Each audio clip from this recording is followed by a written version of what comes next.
MD universal से हम पार्वती सेन आज आप सबके एक ठे चंद्रयान के ऊपर गाना बनाए ही सुनावे चलते ही।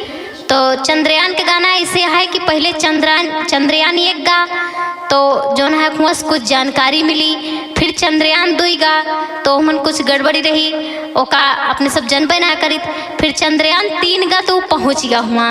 अब बहुत खुशी भाई आजे पहुँचबो किन, तो यही हमारा एक ठीक गाना बना है कि चंद्रयान 3 तो पहुँच गया लेकिन अब अपने सबके पहुँचे की उम्मीद यह है।